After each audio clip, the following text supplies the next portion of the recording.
Bonsoir à tous, merci de suivre le 20h de ce 4 avril, vous êtes sur RTI 1. Le président du Libéria est arrivé en Côte d'Ivoire ce mercredi aux environs de 15h. George Weah a été accueilli à l'aéroport par le président Alassane Ouattara. Les deux chefs d'État ont eu un tête-à-tête cet après-midi.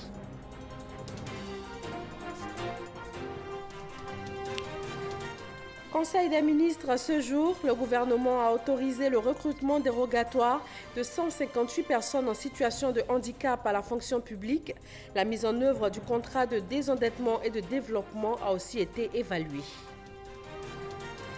Éradiquer les souris et les rats pour lutter contre la fièvre Lassa, c'est le but de la campagne lancée par le ministère de la Santé et de l'Hygiène publique.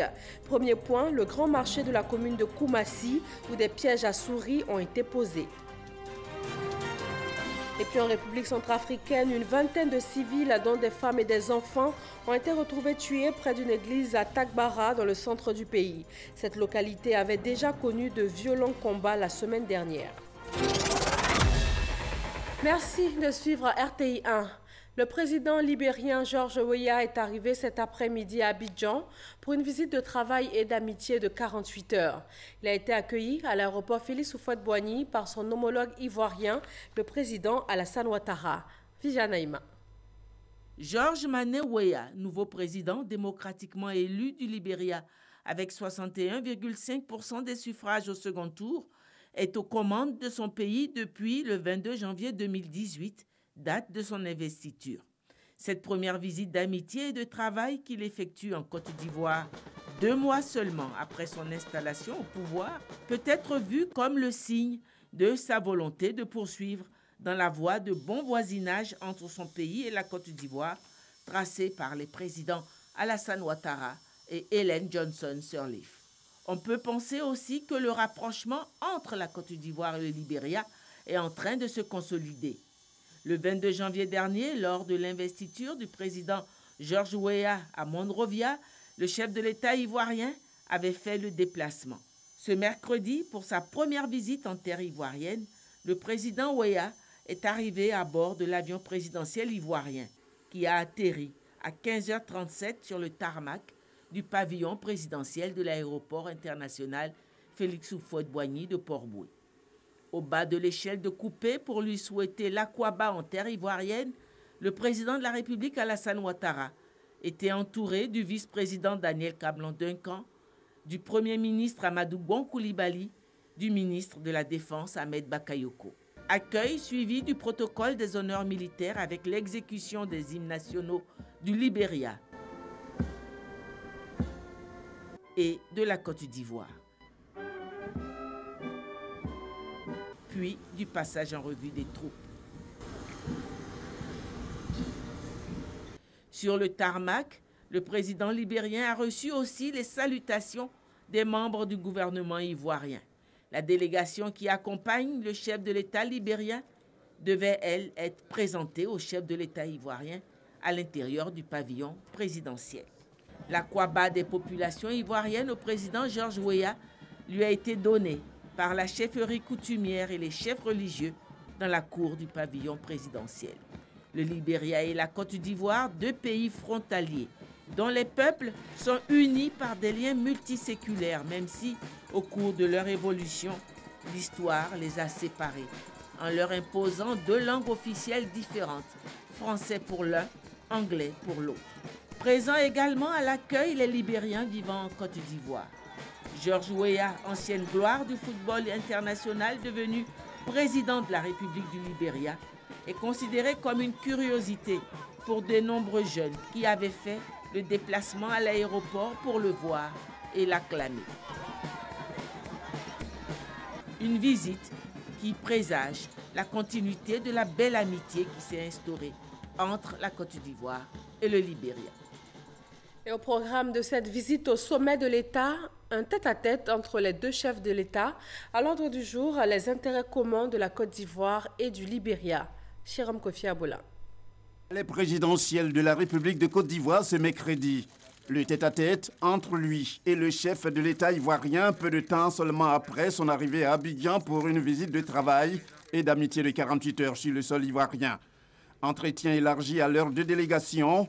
Le nouveau président libérien Georges Mané Weah et le président de la République de Côte d'Ivoire ont surtout mis l'accent sur l'excellence des relations entre les deux pays. Pour le président du Libéria, les conseils de son homologue ivoirien lui serviront de socle pour la mission qu'il attend dans son pays.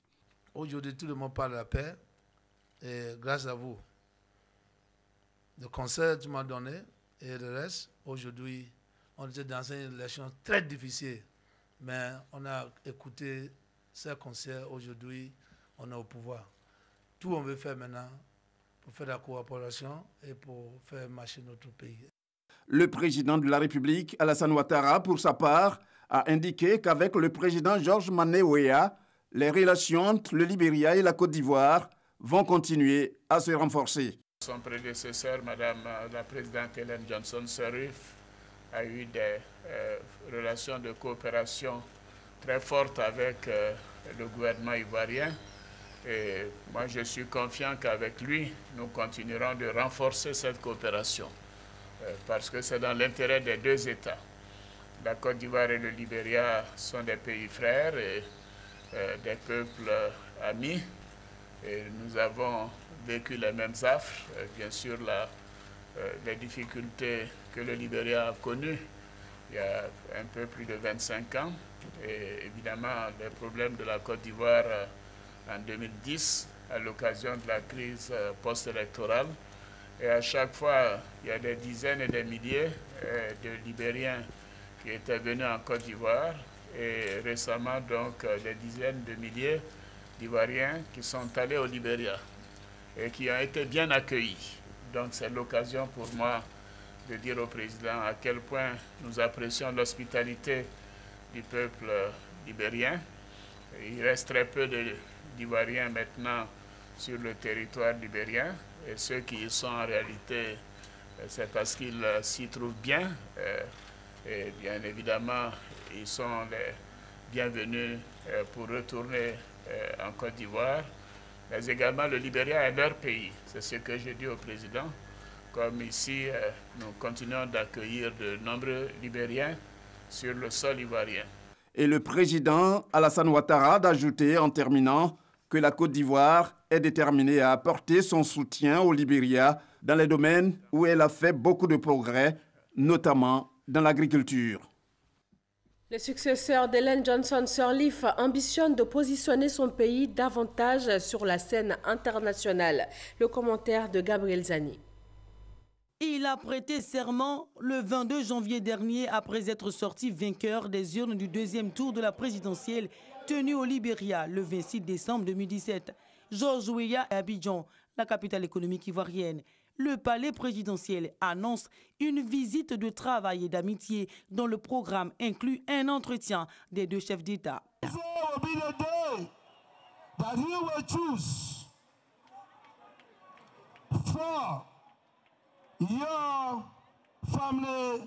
Mardi sera le jour où vous choisirez si votre famille aura de la nourriture ou pas. Un discours que le président libérien a prononcé lors de son dernier meeting tenu au stade Samuel Doe de Monrovia. Un discours réaliste sur l'état du pays où presque tout est urgent.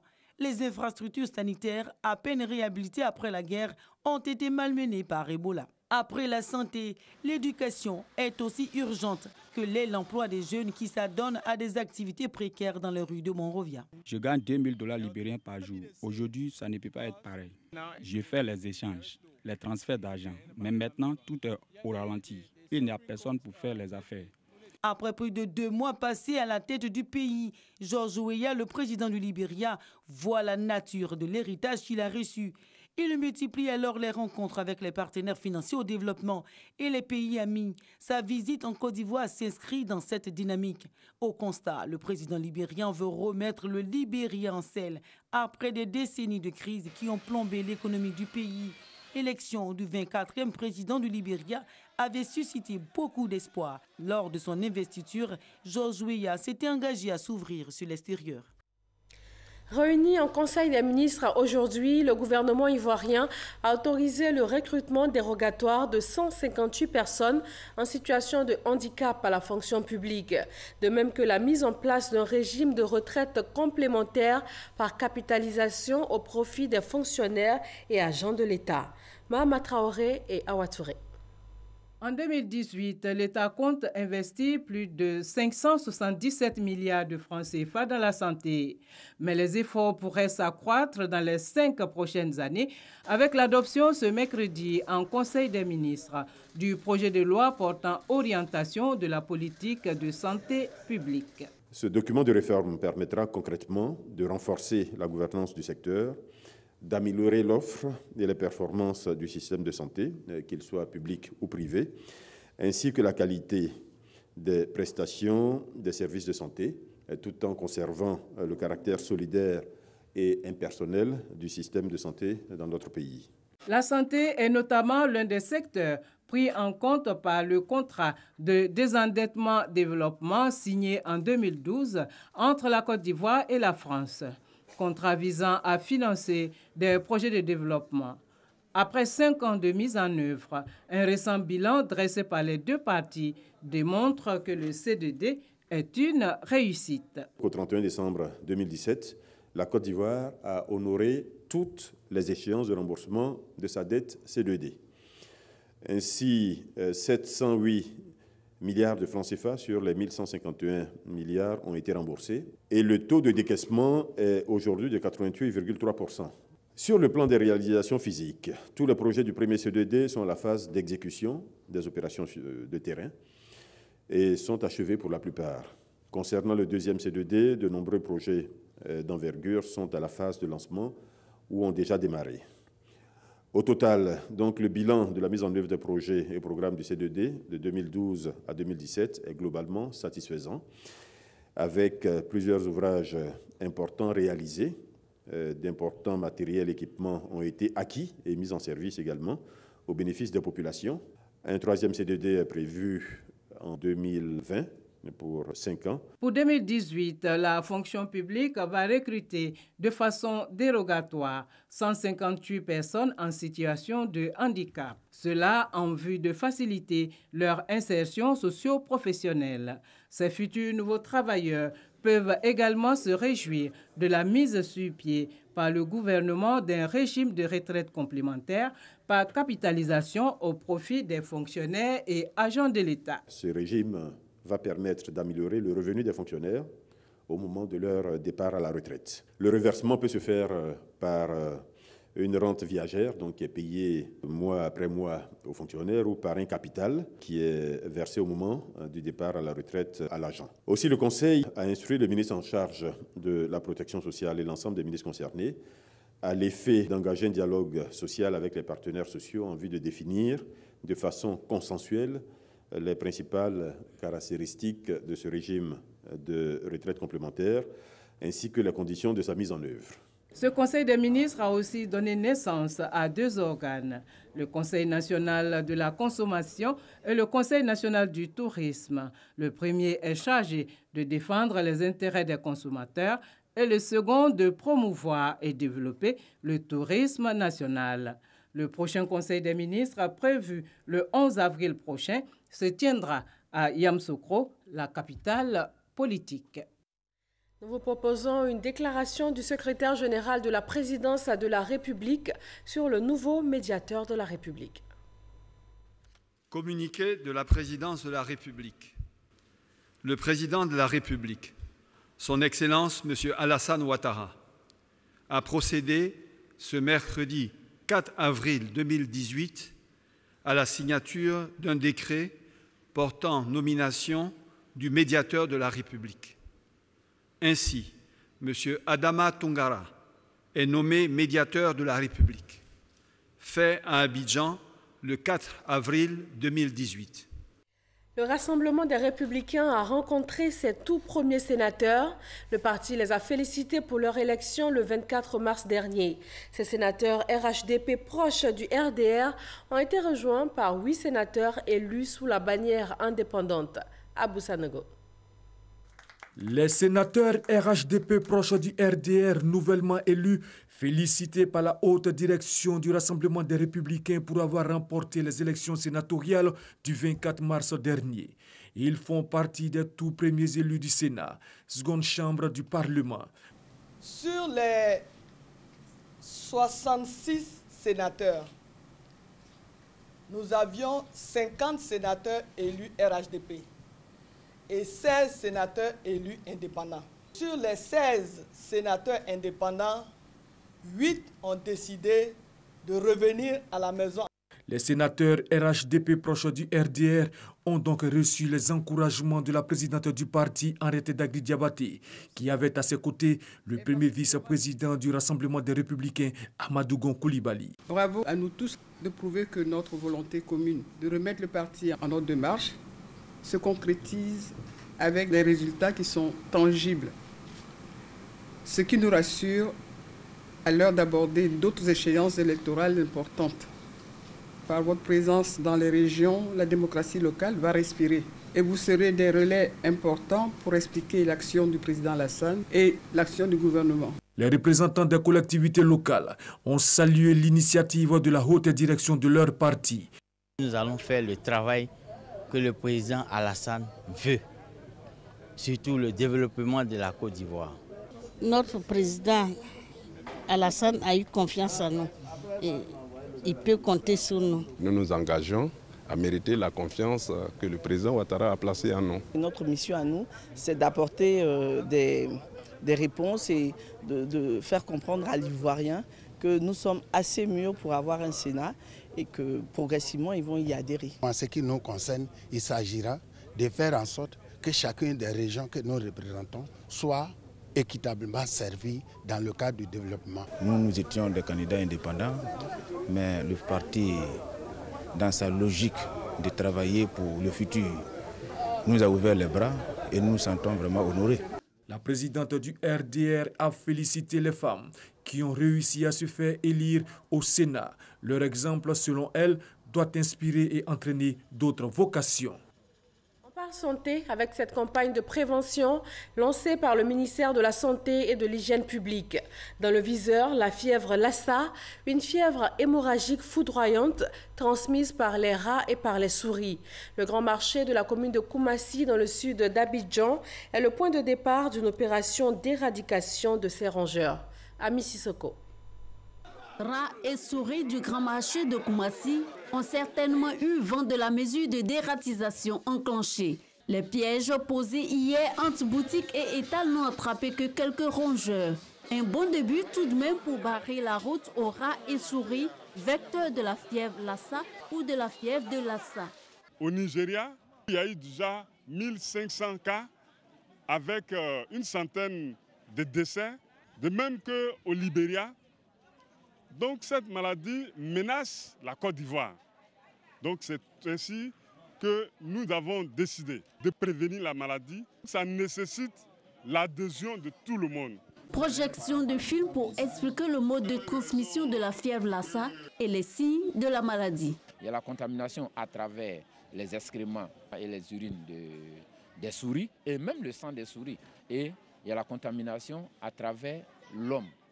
Et la transmission peut se réaliser à ce niveau-là à travers les liquides biologiques. Je vais parler ici du sang, de la salive, de la sueur. La fièvre Lassa a les mêmes signes que le paludisme, la fièvre jaune et le virus Ebola. Seule la prévention peut nous préserver de cette fièvre hémorragique. Les souris qui sont dans notre maison peuvent transmettre la fièvre Lassa.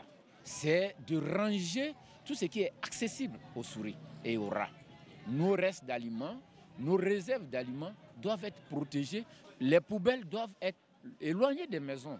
Les commerçants sont désormais conscients de la nécessité de nouvelles habitudes. On doit être propre pour nettoyer tout ce qui est saleté dedans. On doit jeter les ordures et puis les eaux usées. On doit se débarrasser de ça. Après le grand marché de Koumassi, la campagne de dératisation va s'étendre au centre de santé, aux casernes militaires et à la décharge d'Akwedo. En Afrique de l'Ouest, la fièvre Lassa atteint chaque année 100 000 à 300 000 personnes, dont 5 000 décès selon le Centre de contrôle américain et de prévention de maladies. Dans le domaine du foncier rural, la Banque mondiale a approuvé le 28 mars dernier un crédit de 50 millions de dollars, soit plus de 25 milliards de francs CFA. Il est question d'aider le gouvernement ivoirien à renforcer les capacités et les institutions nécessaires au déploiement d'un programme national de sécurité foncière en milieu rural. Jean-Luc Bango. Le nouveau projet d'appui à la politique foncière aidera les propriétaires terriens à obtenir des titres fonciers et à officialiser des accords d'utilisation des terres qui reconnaissent et sécurisent les droits coutumiers. Des comités villageois seront ainsi créés ou renforcés pour garantir la représentation de tous les groupes sociaux. Parallèlement, les parcelles seront systématiquement enregistrées de manière à pouvoir actualiser facilement les informations du cadastre, notamment en cas d'héritage. Le projet de la Banque mondiale porte sur un montant de 50 millions de dollars, soit plus de 25 milliards de francs CFA. L'enregistrement foncier en Côte d'Ivoire étant actuellement confié à de multiples institutions avec des procédures de reconnaissance des titres complexes, ce projet aidera les autorités ivoiriennes à développer un programme national rationalisé de sécurité foncière dans les zones rurales. Ce, à travers la nouvelle agence foncière rurale, afin d'accélérer le processus d'enregistrement et de garantir aux bénéficiaires la pleine jouissance de leurs biens, explique Pierre Laporte, directeur des opérations de la Banque mondiale pour la Côte d'Ivoire. Une évaluation rigoureuse de l'impact de l'enregistrement des droits fonciers sur la cohésion sociale et l'autonomisation des femmes est en préparation avec l'appui du laboratoire d'innovation sur le genre et l'égalité des sexes en Afrique de la Banque mondiale. Protection de l'environnement, lutte contre le réchauffement climatique. La Journée internationale des forêts a été célébrée il y a une dizaine de jours. Pour la ville d'Abidjan, la forêt d'Anguédédou est un véritable poumon vert. Elle est moins connue que le parc national du Banco, mais 3 fois plus grande. Nous vous proposons de découvrir cette forêt, son importance pour les Abidjanais et surtout les menaces qu'elle subit. Christelle Menant. Marcoré, planté en 1998. Acajou, planté en 1977. Des essences rares, encore visibles dans la forêt d'Anguédédou. C'est à Abidjan, à 2 km sur l'autoroute du Nord. Anguédédou, c'est avec le parc national du Banco, le poumon vert d'Abidjan. Un havre anti-pollution, un véritable puits de carbone de plus de 8000 hectares. En 1943, sa superficie avait été évaluée à plus de 11 000 hectares. Aujourd'hui, le couvert forestier d'Anguédédou n'est que de 36%. Le pourcentage restant est dédié à des plantations industrielles et à la recherche. La forêt d'Anguédédou est menacée. Pollution par les eaux usées provenant surtout de la zone industrielle de Yopougon. Urbanisation galopante. Nos limites sont parties en fumée. Vous voyez les maisons qui sont là. On détruit au fur et à mesure nos limites de terres plantées depuis des années pour la construction de maisons.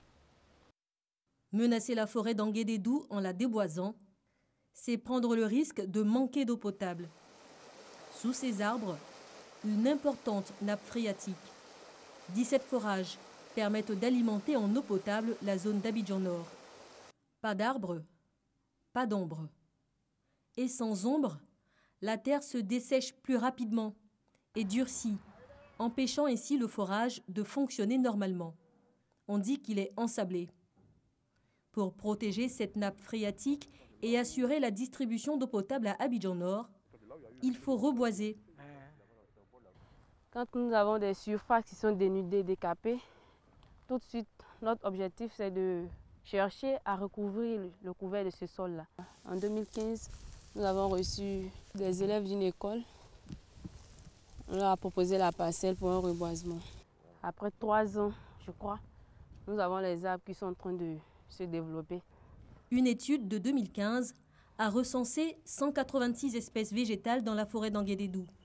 Des espèces à préserver pour espérer contenir la pollution de l'air abidjanais et fournir de l'eau potable à près de 9 millions de personnes.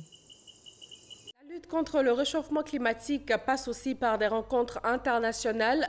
Abidjan va accueillir les 28 et 29 juin prochains un sommet. C'est un sommet qui va réunir les parties non étatiques en vue de proposer des solutions au réchauffement climatique. À Daloa, ville du centre-ouest de la Côte d'Ivoire, la société civile et les organisations de jeunesse ont été conviées à une rencontre sur l'insécurité issue des conflits intercommunautaires et sur le problème d'enlèvement d'enfants. Le commandant supérieur de la gendarmerie a échangé avec les populations à la préfecture de région. Ngana Konaté. Nous constatons avec la population des manifestations violentes de rue en mains endroits du territoire national. Le président de la République nous a donné des instructions. Nous prenons les engagements de les faire exécuter. Tous les auteurs des actes incriminés seront recherchés et punis. Après les conflits sociaux survenus à Soubré, à Bleu-le-Quin et à Mbayakro, condamnés par les autorités ivoiriennes, le commandant supérieur de la gendarmerie est en tournée de sensibilisation à l'intérieur du pays. À Daloa, dans la région du Haut-Sassandra, le général Nicolas Kouakou a demandé aux populations de les aider face à une frange de la population qui pratique l'incivisme et s'attaque au bien de l'État. J'ai eu l'occasion de dire à la société civile ce que j'attendais d'elle. Il y a une justice pour tout le monde. On n'est pas appelé à se faire justice soi-même. Si tel est le cas, nous ne sommes plus dans une république, mais nous sommes dans une jungle où le plus fort a raison sur le plus faible. Le général Nicolas Kouakou a aussi invité les populations à accepter la gendarmerie dont le rôle est de sécuriser les biens et les personnes. Un message bien perçu par la société civile. L'échange que nous avons vu ce matin avec le commandant supérieur de la gendarmerie, qui s'est même déplacé pour venir, nous avons vu des échanges futurs. Sans faux fuyant, nous avons parlé. Donc ça commence maintenant à créer une atmosphère conviviale. Ce sont les représentants de l'État et en particulier les éléments de la gendarmerie qui doivent assurer notre sécurité. Mais si on les attaque, si on attaque les préfets, qui va donc assurer notre sécurité? Je voudrais donc dire que c'est des actes regrettables. Le général Nicolas Kouakou s'est aussi rendu à l'école de gendarmerie de Torogué pour s'entretenir avec ses hommes sur l'insécurité issue des conflits communautaires et sur le problème d'enlèvement d'enfants. Le village de Ando, dans le département de Béoumi, la mutuelle de développement économique, social et culturel vient de lancer ses activités à la faveur de la première édition du festival Pakinou de Ando, en perspective à la construction d'un château d'eau qui va desservir toute la sous-préfecture. Hassan Khan et Djarasouba Larsen. Première édition du festival Pakinou de Ando dans la sous-préfecture de Ando-Kékrenou dans le département de Béoumi. Une initiative de la mutuelle de développement économique, social et culturel de Ando qui a battu le rappel de l'ensemble des fils et filles de la localité. Pour le président de la mutuelle, ce festival va donner un coup d'accélérateur au développement économique de Ando. Alangba Alphonse a fait le bilan des réalisations et lancé un appel aux autorités pour la construction d'un château d'eau. Cette fête était placée sous le parrainage du gouverneur du district d'Abidjan, le ministre Begré Mambé. Kouton Jérôme, représentant le parrain, a salué cette initiative et exhorté les populations à la paix et la cohésion sociale. Invité spécial du festival, Nanan Kwao, le patient 3, roi des Niablés, venu soutenir ses frères, était accompagné d'une forte délégation de la municipalité de Niablé. C'est par des danses, dont celle de la célèbre troupe du Goli de Benekwasikro, que la fête a pris fin. L'actualité internationale en bref, à premier point la Centrafrique. Une vingtaine de civils, dont des femmes et des enfants, ont été retrouvés tués près de l'église de la localité de Tagbara, c'est dans le centre du pays. Sidonie Davila.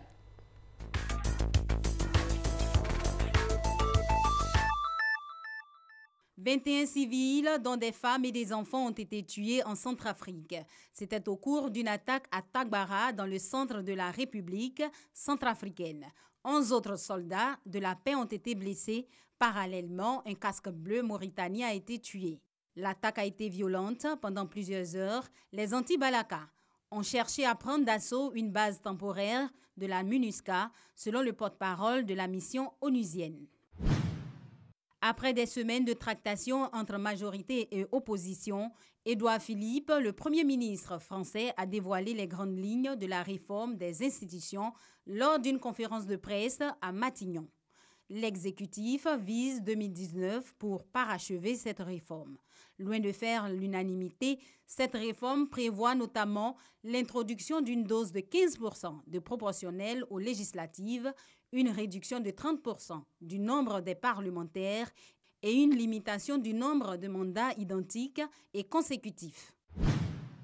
Ce mercredi, l'Amérique a rendu hommage à Martin Luther King, l'icône de la lutte pacifique contre les inégalités raciales. Assassiné le 4 avril 1968 à 18h01 où il était venu soutenir les éboueurs en grève, sa mort à l'âge de 39 ans déclenche des émeutes dans plusieurs grandes villes américaines. 50 ans après, c'est à travers une succession d'événements que les États-Unis ont honoré sa mémoire.